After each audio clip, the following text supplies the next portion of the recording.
Alors, cher Tidiane Diao, l'actualité nationale que nous démarrons avec l'affaire Dieynaba Ndiaye, son ex-mari arrêté finalement hier à Matam. Cela fait suite à la décision du procureur de Matam qui a ordonné son arrestation. Le docteur Alioune Badara Mbacké est poursuivi pour coups et blessures volontaires ayant entraîné une incapacité temporaire d'une dizaine de jours. Il sera probablement déféré au parquet ce jeudi.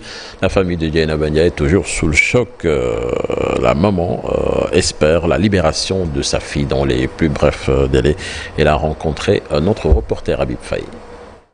L'affaire Alioune Badara Mbacké et Dieynaba Ndiaye anime la toile. Cette femme de 26 ans dit avoir été violée par son époux dans son foyer conjugal. Un acte que la famille de Dieynaba n'est pas prête à pardonner. C'est tellement injuste ce qu'il a fait subir à ma fille. Je vis cette tristesse au quotidien. Il a traîné dans la brousse de Ogo, au nord du pays, pour faire ses actes de violence. Il a arraché son bijou en or de son cou. Ma fille m'a fait savoir que son époux voulait se débarrasser d'elle, car elle a dû s'agripper de toutes ses forces au véhicule de son ex, un L200, qui roulait à vive allure pour éviter d'être éjecté. Le chauffeur voulait la tuer. Heureusement, vous pouvez juger par vous-même. Ma fille est belle et ne ressemble pas à une folle, comme le dit son mari. Je ne vais jamais pardonner ce qu'il lui a fait. Dieu est le grand juge et il fera payer à Alioune Badara Mbacké tout le mal qu'il lui a fait. Une violence qui avait plongé la victime dans le coma. C'est à Saint-Louis qu'elle a passé la fête de Korité et à son retour, elle est plongée dans le coma. Elle a été internée à la clinique Absa, là où je me soigne aussi. Et c'est à cause des violences qu'elle a subies. Quand ma fille lui a demandé pourquoi il s'acharnait autant sur elle, lui a répondu simplement que c'est pour se venger de ses frères qui l'ont tabassée et humiliée. C'est elle qui devait payer les pots cassés. Le pire dans tout ça, il l'a laissée dans un état pitoyable pour venir à Dakar. Dieynaba Ndiaye, emprisonnée depuis le 11 octobre, sa famille qui a été en justice attend des suites de sa plainte. Il a blessé ma fille et l'a fait emprisonner. Pourquoi tout ça alors que le divorce est prononcé depuis juin? Hier, quand je lui ai rendu visite au camp pénal, je lui ai promis de l'aider à refaire sa vie. Dès sa sortie de prison, je vais lui acheter de belles chaussures pour montrer à la face du monde son élégance et sa beauté, car elle n'a rien fait de mal. Il faut que la justice fasse son travail. C'est ça mon souhait. Dieynaba Ndiaye qui souffre de diabète en prison, un fait que vit mal sa mère qui espère la voir libre le plus rapidement possible. Pendant ce temps, Alioune Badara Mbacké a donné sa version des faits à travers un live TikTok. C'est une situation assez gênante.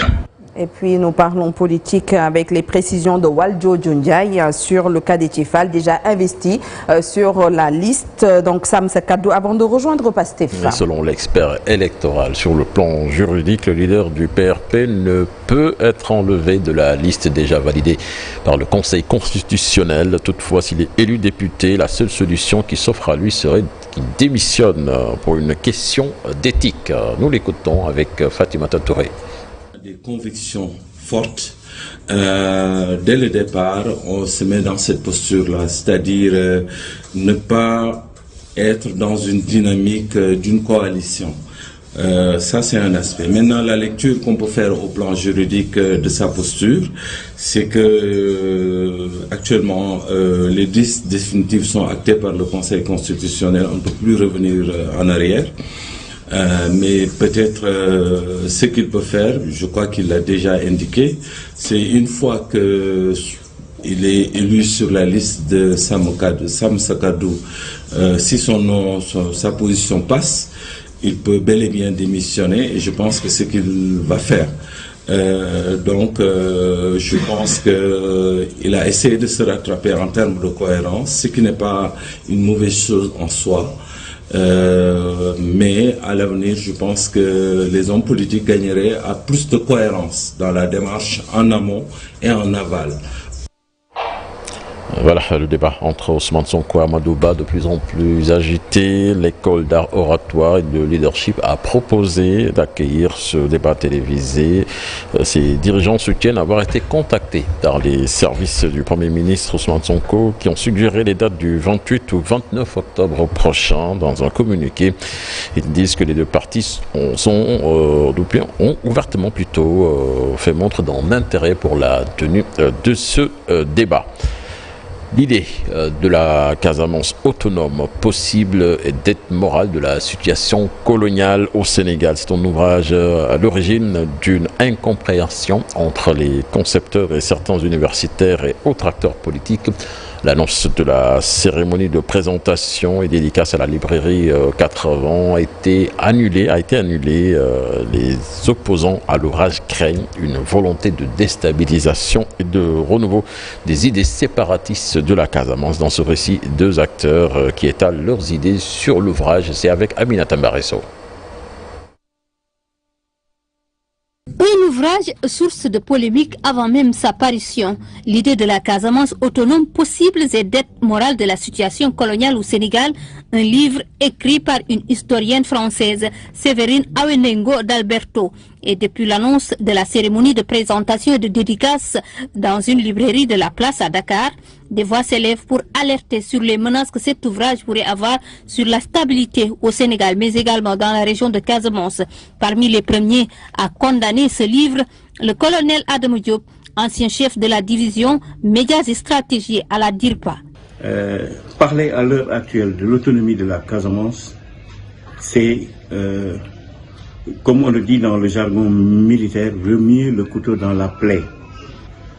Alors que, à l'heure actuelle, on devrait s'atteler autour du regroupement dans les grands ensembles. Le Sénégal est un pays uni et nous sommes tous des frères. On devrait comprendre cela. Et pourtant, la théorie défendue par le colonel Diop n'est pas en phase avec le docteur. S'atteler autour du regroupement dans les grands ensembles. Le Sénégal est un pays uni et nous sommes tous des frères. On devrait comprendre cela. Et pourtant, la théorie défendue par le colonel Diop n'est pas en phase avec le docteur Pape Chérif Bertrand Bassène, un des initiateurs et défenseurs du livre. Il détaille ici quelques grands axes contenus dans l'ouvrage. Aujourd'hui, qu'on parle de pôles territoriaux, il faut dire que même si cette idée est novatrice, elle peut avoir des racines dans la manière dont le système colonial d'antan voyait comment géographiquement la Casamance enclavée pourrait être développée pour que les matières qui arrivaient là-bas ne soient pas plus chères qu'à Dakar. Donc quand ils ont demandé par exemple d'avoir un port, c'est parce qu'ils voulaient que les marchandises qui sortent de la France arrivent directement à Casamance. En ce moment-là, ils ont parlé d'autonomie. Des condamnations, des dénonciations qui ont abouti à ce communiqué des éditions Cartela, l'annulation de la cérémonie de présentation de dédicace qui était prévue le samedi 26 octobre à la librairie aux 80. Donc, ressaisissez-vous, d'accord? Ceux-là, les ayatollahs de la pensée, ce sont les mêmes quand le premier ministre Sonko avait dit ici que le président Macky Sall n'aimait pas la Casamance. On criait ici pour dire que c'était un rebelle. Or, sous le président Macky Sall, beaucoup de livres qui ont parlé de la Casamance, dont le mien, ont été autorisés. Macky Sall même m'a acheté un livre sur la Casamance. Donc, on ne voit pas pourquoi le président Diomaye et son régime doivent être empêchés de laisser une production scientifique relative à l'histoire de la Casamance. Et l'appel que j'ai lancé au président, à son excellence, M. Bassirou Diomaye Faye, c'est de rester vigilant et de conserver les acquis qu'il a trouvés sur place et de faire en sorte que les populations sénégalaises soient dans de meilleures conditions. La couleur avait été donnée par le préfet de Ziguinchor le mardi passé. Il a tout simplement interdit une rencontre de vulgarisation du livre dans un lieu privé à Ziguinchor. L'initiative avait été prise par des universitaires, mais également des étudiants. C'est en une minute donc la cérémonie de dédicace annulée pour des raisons certainement que nous connaissons, mais est-ce justifié vraiment dans ce contexte? Ce livre, pour le dire, je fais partie de ceux qui n'en ont pas lu, mais sur la quatrième de couverture quand même, qui présente une certaine idée de l'autonomie de la Casamance. Ce titre et la présentation prête à équivoque, et je pense qu'il est plus prudent pour les autorités, pour l'édition, la maison d'édition Cartela, penser à surseoir. Mais surtout, les autorités doivent quand même, aujourd'hui, tirer au clair cette affaire. Il ne s'agit pas simplement d'interdire une cérémonie de présentation ou de dédicace du livre, mais si le livre défend des thèses équivoques qui portent à croire qu'il y a une promotion de l'autodétermination ou de l'autonomie de la Casamance, évidemment, il ne faut pas s'arrêter simplement à des interdictions de cérémonies de promotion.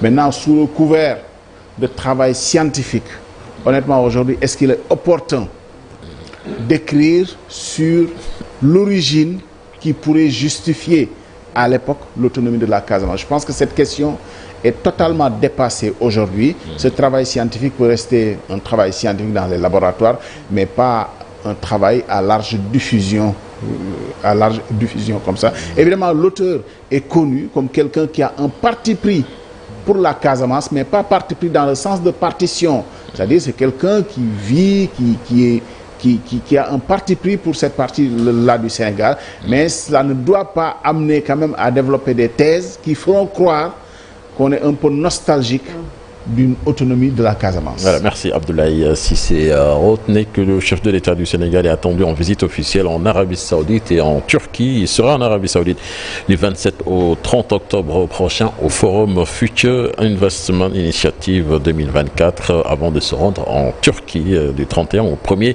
novembre 2024. Dianaba. Au sport, beach soccer, le Sénégal qui défie l'Égypte pour une place en finale et au mondial. Voilà, le Sénégal, vous l'avez dit, va défier le pays organisateur pour un double enjeu, se qualifier en finale et à la Coupe du Monde de la discipline. Un match difficile en perspective puisque c'est le remake de la finale de la dernière édition de la CAN de beach soccer. Merci beaucoup, cher Tidjane Diawo, pour donc l'actualité nationale. Tout à l'heure, nous vous proposerons un document sur la guerre au Liban. Notre reporter qui a rencontré justement des Sénégalais qui ont été rapatriés du Liban et des Sénégalais et des Libanais vivants donc au Sénégal. La revue de la presse, donc ce sera également tout à l'heure.